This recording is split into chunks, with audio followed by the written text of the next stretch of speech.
पदाधिकाऱ्यांचा मेळावा आहे। सकाळी 10 वाजता या मेळाव्याला सुरुवात होईल। राज ठाकरेंच्या उपस्थितीमध्ये पदाधिकाऱ्यांचा हा मेळावा पार पडणार आहे। पदाधिकाऱ्यांना राज ठाकरे मार्गदर्शन करतील। रंगशारदामध्ये या मेळाव्याला सुरुवात होणार आहे। आगामी महापालिका निवडणुकांच्या पार्श्वभूमीवर मनसेचा हा मेळावा सर्वार्थाने महत्त्वाचा आहे। अधिक माहिती घेण्याकरता थेट जाऊया आपल्या प्रतिनिधी मीनाक्षी म्हात्रे यांच्याकडे। मीनाक्षी, एकतर आगामी स्थानिक स्वराज्य संस्थांच्या निवडणुका या येऊ घातलेल्या आहेत, हा तर मुद्दा महत्त्वाचा आहेच।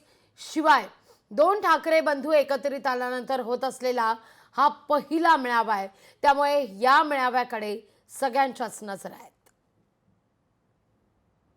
निश्चितच लागवी खरं तर आपण पाहतोय की काही महिन्यांवरतीच महानगरपालिकेच्या निवडणुका असतील किंवा मग स्थानिक स्वराज्य संस्थांच्या निवडणुका असतील या येऊ घातलेल्या आहेत आणि त्याच पार्श्वभूमीवरती सगळेच राजकीय पक्ष जे आहेत ते आपल्या पक्षातील कशा पद्धतीत पुढची रणनीती असेल याची आखणी करताना पाहायला मिळत आहे। यासोबतच मनसे देखील आता ॲक्शन मोडमध्ये पाहायला मिळते। अशातच आपण पाहतोय की दोन्ही ठाकरे बंधू एकत्रित आलेले आहेत। मग मराठीचा मुद्दा धरून हे दोन्ही ठाकरे बंधू जरी पुढे असले तरी महानगरपालिकेच्या निवडणुकीमध्ये काय नेमके चित्र असणार यासाठीच आपण दोन्ही पक्षाची जर माहिती घेतली तर मात्र सध्या आपण पाहतोय की अनेक बैठका ज्या आहेत त्या खालच्या पातळीवरना प्रमुख नेते जे आहेत ते आपल्या पदाधिकाऱ्यांना नेत्यांना मार्गदर्शन करताना पाहायला मिळतात। खरं तर आज मनसेचा मेळावा पार पडणार आहे।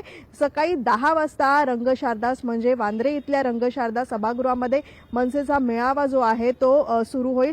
मात्र त्या ठिकाणी खरं तर आपण पाहतोय की मनसेचे सगळेच प्रमुख नेते असतील, पदाधिकारी असतील, मुंबईचे सगळेच हे नेते जे आहेत ते या सगळ्याच मेळाव्यामध्ये उपस्थित राहणार आहेत। खरं तर राज ठाकरे यांच्या उपस्थितीमध्ये हा मेळावा पार पडतोय, त्यामुळे 10च्या दरम्यान हा मेळावा सुरू होणार आहे। मात्र आगामी महानगरपालिकेच्या निवडणुकीच्या पार्श्वभूमीवरती पुढील काय रणनीती असणार आहे मनसेची या संदर्भामध्ये पूर्णतः चर्चा किंवा मग राज ठाकरे हे मार्गदर्शन करताना पाहायला मिळतील आणि आपल्या कार्यकर्त्यांना नेमकं राज ठाकरे काय संबोधित करतात, आपल्या नेत्यांना काय संबोधित करतात याकडे सगळ्यांचं लक्ष लागणार आहे। पण मात्र प्रामुख्याने आपण पाहिलं तर मनसेची नेमकी येत्या काळामध्ये काय नेमकी भूमिका असेल हे देखील काही स्पष्ट होताना आजच्या मेळाव्यामधून आपल्याला पाहायला लागवे।